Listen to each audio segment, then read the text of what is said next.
Hello everyone, myself Prashant Kumar, first year BPT student from BCPO PMCH Patna. तो आज के इस वीडियो में हम लोग एक न्यू टॉपिक को स्टार्ट करने जा रहे हैं। उस टॉपिक का नाम है बॉडी फ्लूइड्स एंड सर्कुलेशन। ये क्लास 11th का टॉपिक है, चैप्टर है। तो मैं बता दूं कि मैं नीट के लिए, बीसीईसी के लिए, पैरामेडिकल, बीएससी नर्सिंग जो ऑल इंडिया में एंट्रेंस एग्ज़ाम होती है, और क्लास 11th, इन सभी स्टूडेंट के लिए खासकर मैं वीडियो बनाता हूँ। ओके, अगर आप लोग मेरा वीडियो देख लेते हो, देखने के बाद एनसीईआरटी को रीड करते हो, एनसीईआरटी आपको अच्छे से समझ में आ जाएगा, आपको याद भी हो जाएगा। और हाँ, आप एमसीक्यू नीट का, बीएससी नर्सिंग का या मेडिकल एंट्रेंस का पीवाईक्यू मतलब पिछले साल का क्वेश्चन सॉल्व करोगे तो आपको इजीली सॉल्व हो जाएगा। बस आप लोग इस वीडियो को ध्यान से देखिएगा। और हाँ, जो लोग मेरे चैनल पे नए हैं तो मेरे चैनल को सबसे पहले सब्सक्राइब करिए, बेल आइकन को हिट करिए और अपने फ्रेंड तक मेरा वीडियो को शेयर करिए। ओके, तो हम लोग टॉपिक को स्टार्ट करते हैं। टॉपिक का नाम क्या है? Body fluids and circulation. हमारी बॉडी में फ्लूइड का, जो बॉडी फ्लूइड का सर्कुलेशन कैसे होता है, इस टॉपिक में हम लोग इसी चीज को पढ़ने वाले हैं। तो सर्कुलेशन का क्या मतलब है? सर्कुलेशन, कोई भी चीज किसी चीज के द्वारा अंदर आती है और किसी चीज के द्वारा बाहर जाती है, उसे क्या कहेंगे? सर्कुलेशन कहेंगे। सर्कुलेशन का मतलब क्या है? सर्कल, सर्कल के द्वारा अंदर आया, सर्कल के द्वारा बाहर गया, नॉर्मल लैंग्वेज में। तो यही है सर्कुलेशन। तो बॉडी में किसी भी चीज की रिक्वायरमेंट होती है तो एक रास्ता होता है, एक सिस्टम होता है, उस सिस्टम के द्वारा बॉडी के अंदर, मतलब बॉडी के अंदर ही उस सिस्टम के द्वारा मटेरियल आता है और उसी सिस्टम के द्वारा मटेरियल को ट्रांसपोर्ट कर दिया जाता है। ओके, इम्पोर्टेंट मटेरियल को टिश्यू तक किसी सिस्टम के द्वारा अंदर लिया जाता है और टिश्यूज में जो बेकार चीज़ें हैं, वेस्ट चीज़ें हैं, उसी सिस्टम के द्वारा बाहर, मतलब उस सिस्टम के द्वारा ट्रांसपोर्ट कर दिया जाता है बाहर की ओर। ओके, तो ये सभी किस, एक सर्कल के रूप में होता है, मतलब एक सर्कल के फॉर्म में होता है, इस तरीके से होता है। तो इसलिए हम लोग कहते हैं सर्कुलेशन। ओके, तो बॉडी फ्लूइड का मतलब क्या हुआ? ब्लड। ओके, एक स्पेशल तरीके का हमारे बॉडी में फ्लूइड होती है, उसको कहेंगे ब्लड। तो हम लोग अब डिटेल में चैप्टर को समझने वाले हैं। ये हार्ट है। हमारे ह्यूमन बॉडी में सर्कुलेटरी सिस्टम किससे बना होता है? ब्लड वेसल से मिलके बना होता है। ब्लड वेसल्स से मिलके बना होता है, जैसे आर्टरीज, ब्लड वेसल्स में आर्टरीज हुआ, वेन्स हुआ और कैपिलरीज होते हैं। ओके, तो आर्टरीज का काम क्या है? आर्टरीज का काम होता है carry blood away from heart. Okay, blood मतलब हार्ट से ब्लड को बाहर लेके जाना। और वेन का काम क्या है? मतलब carry blood back to heart, मतलब हार्ट तक ब्लड को लेके आना। ओके, अब सर्कुलेटरी सिस्टम क्या है? हम लोग इस चैप्टर में विशेषकर सर्कुलेटरी सिस्टम के बारे में स्टडी करने वाले हैं। सर्कुलेटरी सिस्टम के बारे में। ओके, तो सर्कुलेटरी सिस्टम क्या होती है? सर्कुलेटरी सिस्टम क्या होती है? सर्कुलेटरी सिस्टम क्या करती है?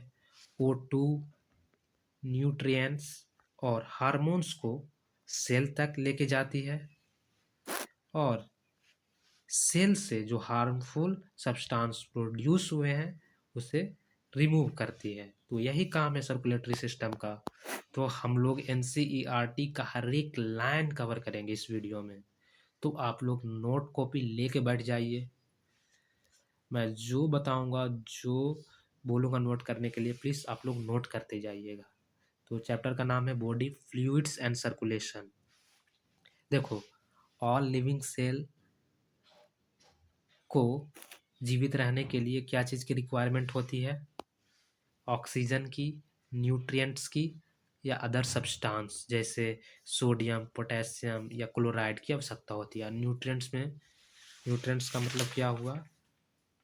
कार्बोहाइड्रेट, प्रोटीन्स, फैट्स, इन सभी चीज़ों की आवश्यकता होती है। और O2 की आवश्यकता होती है एक लिविंग सेल को प्रॉपर फंक्शन करने के लिए। तो इन सभी चीज़ों को टिश्यू तक कैसे पहुंचाया जाए? बॉडी के अंदर, हमारी ह्यूमन बॉडी के अंदर जो टिश्यू होता है, उस टिश्यू तक ऑक्सीजन को, न्यूट्रिएंट्स को या अदर सब्सटेंस को टिश्यू तक कैसे पहुंचाया जाए ताकि टिश्यू फंक्शन करे? तो उसके लिए एक क्या होता है, एक सिस्टम होता है, एक एफिशिएंट सिस्टम होता है, जिसे क्या कहेंगे? Circulatory system. ओके, तो उसके द्वारा पहुंचाया जाता है। तो सर्कुलेटरी सिस्टम में ब्लड के थ्रू ट्रांसपोर्ट होता है, बहुत सारे चीज़ों के द्वारा ट्रांसपोर्ट होता है। अब देखो, लिविंग सेल के अंदर जो काम हुई, उससे उस काम से मतलब मेटाबॉलिक रिएक्शन हुआ, उस रिएक्शन से वेस्ट या हार्मफुल सब्सटेंस बने, उस हार्मफुल सब्सटेंस को निकालना बहुत ज़रूरी होता है। अगर ये हार्मफुल सब्सटेंस हमारी टिश्यू से नहीं निकले, हमारे बॉडी से नहीं निकले, तो हमारा टिश्यू अच्छे से काम नहीं कर पाएगा और टिश्यू डेथ हो जाएगा। ओके, तो इसको निकालने के लिए भी एक सिस्टम की आवश्यकता होती है। तो इसको ट्रांसपोर्ट किया जाता है बाहर, और इसे ही कहेंगे हम लोग सर्कुलेटरी सिस्टम। तो सर्कुलेटरी सिस्टम की आवश्यकता क्यों होती है? एक लिविंग सेल में इम्पोर्टेंट मटेरियल, इम्पोर्टेंट सब्सटेंस को सेल तक पहुंचाने के लिए एक रास्ता होता है। उस एक मतलब ट्रांसपोर्ट, एक क्या कहें, एक सिस्टम होता है। तो सेल तक ऑक्सीजन, नाइट्रोजन को पहुंचा दिया, ऑक्सीजन, न्यूट्रिएंट्स और इसेंशियल सब्सटेंस को सेल तक पहुंचा दिया, और सेल से जो वेस्ट प्रोड्यूस हुआ उसको उस सिस्टम के द्वारा बाहर छोड़ दिया। इसी को हम लोग कहेंगे सर्कुलेटरी सिस्टम। ओके, अब देखो, सर्कुलेटरी सिस्टम धीरे धीरे आपको समझ में आ रहा होगा। एक मैं ओवरव्यू बता दिया हूँ। अब यहाँ पे देखिए, different group of animal have evolve different method for this transport. मतलब इस ट्रांसपोर्ट के लिए बहुत डिफरेंट ग्रुप ऑफ एनिमल के पास डिफरेंट डिफरेंट मेथड के ट्रांसपोर्ट होते हैं। ओके, जैसे स्पंज और सिलेंट्रेट्स की बात करते हैं। इसमें वाटर का सर्कुलेशन होता है, जिसमें इसमें क्या होता है, वो circulate water through their body cavity. इसमें वाटर सर्कुलेट करता है उस स्पंज में। मान के चलो ये स्पंज है, स्पंज में ये कुछ इस तरीके से छिद्र होते हैं, पोर्स होते हैं। यहाँ से वाटर इंटर करेगा और बॉडी कैविटी से, ऑस्कुलम से बाहर निकल जाएगा। तो इस तरीके से वाटर के द्वारा सर्कुलेशन होता है स्पंज में और सिलेंट्रेट्स में। ओके, और अब हम लोग सेकंड नंबर पे बात करेंगे हायर ऑर्गेनिज्म और ह्यूमंस की। तो हायर ऑर्गेनिज्म में ये ट्रांसपोर्ट किसके द्वारा होता है? ब्लड के द्वारा होता है। जैसे कि हायर एनिमल में न्यूट्रिएंट्स, मान के चलो देखो, हायर एनिमल में ऑक्सीजन, न्यूट्रिएंट्स या इसेंशियल सब्सटेंस का जो ट्रांसपोर्ट होता है वो ब्लड के द्वारा होता है। ब्लड के द्वारा टिश्यू तक पहुंचाया जाता है, और ब्लड के टिश्यू में जो वेस्ट मटेरियल है उसको बाहर ब्लड के द्वारा ही छोड़ा जाता है। ओके, तो हायर ऑर्गेनिज्म और ह्यूमंस में ब्लड के द्वारा ट्रांसपोर्ट होता है, लिम्फ के द्वारा भी होते हैं। तो आप लोगों को क्लियर कॉन्सेप्ट हो रहा होगा कि सर्कुलेशन किस तरीके से होता है, किसके द्वारा होता है। ह्यूमंस में हम लोग विशेषकर ह्यूमंस के बारे में इस चैप्टर में पढ़ने वाले हैं। ह्यूमन में सर्कुलेशन ब्लड के द्वारा होता है। ओके, अब हम लोग पढ़ेंगे ब्लड। एनसीईआरटी में ब्लड के बारे में इतना ही दिया है। तो ब्लड ब्लड क्या है? एक कनेक्टिव टिश्यू है। ब्लड एक कनेक्टिव टिश्यू है। ओके, ये ब्लड किससे मिलके बना होता है? Blood fluid matrix, plasma, formed element से मिलके बना होता है। ओके, तो ब्लड क्या है? एक कनेक्टिव टिश्यू है। ये ब्लड फ्लूइड मैट्रिक्स, प्लाज्मा और फॉर्म्ड एलिमेंट से मिलके बने होते हैं। ओके, अब आपको एक एक मैं चार्ट बनवाने जा रहा हूँ। प्लीज़ अपना पेन उठाइए, कॉपी उठाइए और इस चार्ट को नोट कर लीजिए। बहुत इम्पोर्टेंट है। इस चैप्टर में आपको इस चार्ट से बहुत हेल्प होने वाला है। नीट एग्ज़ाम में, मेडिकल एंट्रेंस एग्ज़ाम में या आप क्लास के एग्ज़ाम में इस चार्ट से आपको इस चैप्टर को समझने में हेल्पफुल होगा, बहुत ज़्यादा हेल्पफुल होगा। तो प्लीज़ इसको आप लोग अपने नोटबुक में बना लें। तो ये क्या है? हमारे होल ब्लड है, मान के चलो एक होल ब्लड है, एक ब्लड है हमारे बॉडी में। तो वो होल ब्लड किससे मिलके बना होता है? प्लाज्मा से मिलके बना होता है। होल ब्लड है हमारी बॉडी में, वो किससे मिलके बना होता है? वो मिलके बना होता है प्लाज्मा से और फॉर्म्ड एलिमेंट से। ओके, प्लाज्मा में क्या क्या होते हैं? प्लाज्मा में अमाइनो एसिड, न्यूट्रिएंट्स, प्रोटीन्स और इलेक्ट्रोलाइट्स। और जो प्लाज्मा में प्रोटीन्स होते हैं, प्लाज्मा में जो प्रोटीन्स होते हैं उसमें एल्बुमिन्स, फाइब्रिनोजेन और ग्लोब्यूलिन्स प्रोटीन होते हैं। तो प्लाज्मा में एनसीईआरटी में तीन प्रकार के प्रोटीन दिए हुए हैं। आपको याद रखना है, ये नीट एग्जाम में डायरेक्ट पूछ सकता है या बीएससी नर्सिंग एंट्रेंस एग्जाम में पूछ सकता है। और हाँ, होल ब्लड में प्लाज्मा हो गया, होल ब्लड प्लाज्मा से मिलकर बना होता है और फॉर्म्ड एलिमेंट से। फॉर्म्ड एलिमेंट में क्या क्या शामिल है? फॉर्म्ड एलिमेंट है, ये किससे मिलके बना होता है? फॉर्म्ड एलिमेंट ल्यूकोसाइट, प्लेटलेट्स और इरिथ्रोसाइट से मिलके बना होता है। तो हम लोग ल्यूकोसाइट को क्या कहेंगे? ल्यूकोसाइट को कहेंगे डब्ल्यूबीसी और इरिथ्रोसाइट को आरबीसी कहेंगे। आपको याद रखना है। अब देखो, ल्यूकोसाइट है, ये ल्यूकोसाइट है, ये भी दो टाइप के होते हैं। First granulocyte, second agranulocyte. तो ग्रैनुलोसाइट में क्या क्या शामिल हैं? First neutrophils, second basophils, third eosinophil. Agranulocyte में क्या शामिल है? लिम्फोसाइट और मोनोसाइट। तो प्लीज़ आप लोग इस चार्ट को अपने कॉपी में बना लें। अब हम लोग समझते हैं यहाँ से। ब्लड के बारे में हम लोग जान गए, एक स्पेशल कनेक्टिव टिश्यू है। ये फ्लूइड मैट्रिक्स, प्लाज्मा और फॉर्म्ड एलिमेंट से मिलके बने होते हैं। अब प्लाज्मा क्या है? प्लाज्मा स्ट्रॉक कलर्ड होता है। प्लाज्मा का कलर क्या होता है? Stroke colour. स्ट्रॉक कलर का मतलब पेल येलो, मतलब हल्का येलो कलर का प्लाज्मा होता है। ओके, अब प्लाज्मा का फ्लूइड कैसा होता है? विस्कस होता है, मतलब गाढ़ा तरल द्रव होता है। ओके, और प्लाज्मा 55% ब्लड का हिस्सा होता है। ओके, तो प्लाज्मा को आप लोग डिटेल में समझ चुके हैं। प्लाज्मा क्या है? अब देखो, प्लाज्मा में क्या पाया जाता है? प्लाज्मा में पाया जाएगा आपका, प्लाज्मा में क्या होता है? प्लाज्मा में होता है ग्लूकोज, अमाइनो एसिड, लिपिड। ये ट्रांजिट फॉर्म में प्रेजेंट होते हैं प्लाज्मा में। ओके, अब देखो, प्लाज्मा में प्रोटीन्स होते हैं 6 से 8%, मतलब 6 to 8% प्रोटीन होते हैं।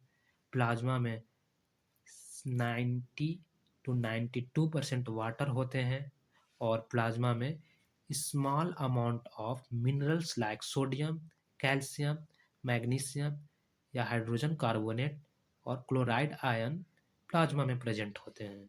अब देखो, हमारे ब्लड के प्लाज्मा में जो 6 to 8% प्रोटीन्स होते हैं, उसमें एल्बुमिन्स, फाइब्रिनोजेन और ग्लोब्यूलिन्स, ये 3 टाइप के प्रोटीन प्रेजेंट होते हैं। अब देखो, एल्बुमिन का वर्क क्या है? एल्बुमिन का वर्क क्या है? Help in osmotic balance. Albumin protein जो प्लाज्मा में प्रेजेंट होते हैं, प्लाज्मा का जो प्रोटीन्स है वो ऑस्मोटिक बैलेंस बनाने में हेल्प करता है। तो एल्बुमिन्स को आप लोग समझ गए हैं। फाइब्रिनोजन क्या है? फाइब्रिनोजन एक प्रोटीन है प्लाज्मा का जो ब्लड क्लॉटिंग करवाने में हेल्प करता है। मान के चलिए आपका हाथ कट गया तो कुछ देर के बाद ब्लीडिंग रुक जाती है। तो ब्लीडिंग कैसे रुकती है? उस ब्लीडिंग तो फाइब्रिनोजन प्रोटीन के कारण ब्लीडिंग रुक जाती है। ओके, मतलब रक्त का थक्का जम जाता है। तो देखो ये क्या चीज़ है? फाइब्रिनोजन।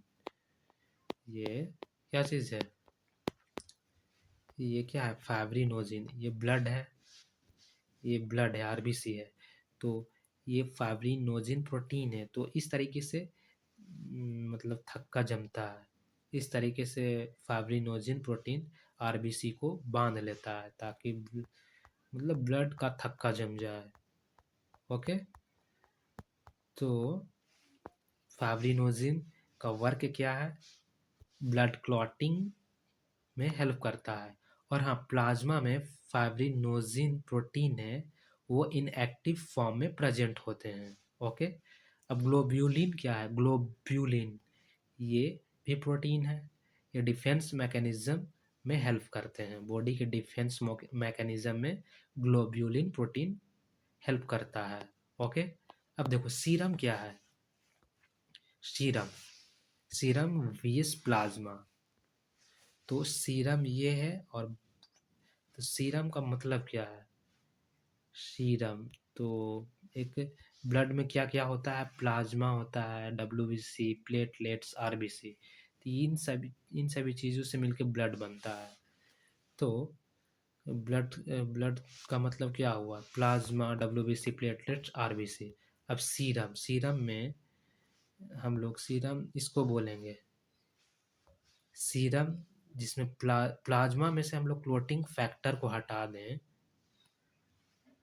तो जो प्लाज्मा से हम लोग क्लोटिंग फैक्टर को हटा दिए तब वो प्लाज्मा कहलाएगा सीरम। ओके, तो नॉर्मल लैंग्वेज में कह सकते हैं plasma without clotting factor is called serum.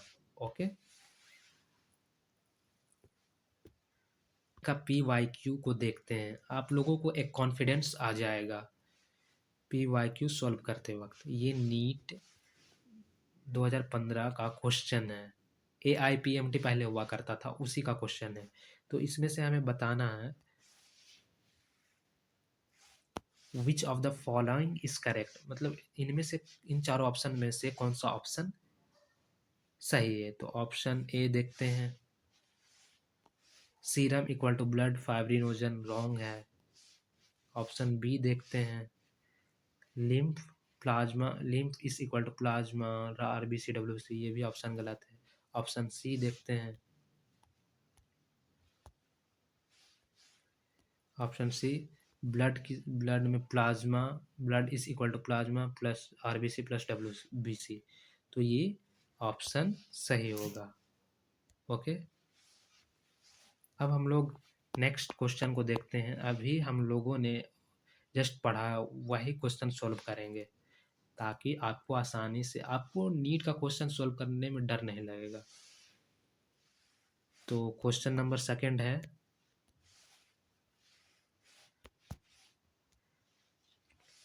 Match the item given in the column with those in column 2 and select the correct option given below। तो ये AIPM, ये NEET 2018 का question है। तो हमें इसमें से ये क्या दिया हुआ है? ये प्रोटीन दिया हुआ है, प्लाज्मा, ब्लड के अंदर प्लाज्मा है उसका प्रोटीन दिया हुआ है, तो उसका फंक्शन क्या है, उसी को मैच कराना है। अभी हम लोग जस्ट पढ़ के आए हैं, तो हम लोग आसानी से बता सकते हैं फाइब्रिनोजन। फाइब्रिनोजन का वर्क क्या है? फाइब्रिनोजन ब्लड क्लॉटिंग कराने में हेल्प करता है। ग्लोब्यूलिन ग्लोब्यूलिन डिफेंस मैकेनिज्म में हेल्प करेगा। एल्बुमिन ऑस्मोटिक बैलेंस के लिए हेल्प करता है। तो मैं जो पढ़ा रहा हूँ, NEET BSc nursing entrance exam में वही क्वेश्चन पूछा गया है, और आप क्लास के एग्ज़ाम में भी लिख सकते हो। तो वीडियो मेरा कैसा लगा प्लीज़ कमेंट सेक्शन में बताएं, मुझे क्या सुधारनी चाहिए। और अगर वीडियो अच्छा लगा हो तो लाइक ज़रूर करें, शेयर और सब्सक्राइब ज़रूर करिए। नेक्स्ट वीडियो में ब्लड के बारे में डिटेल में स्टडी करने वाले हैं, तो नेक्स्ट वीडियो को आप लोग देखना ना भूलें। वीडियो देखने के लिए आप सभी को थैंक यू।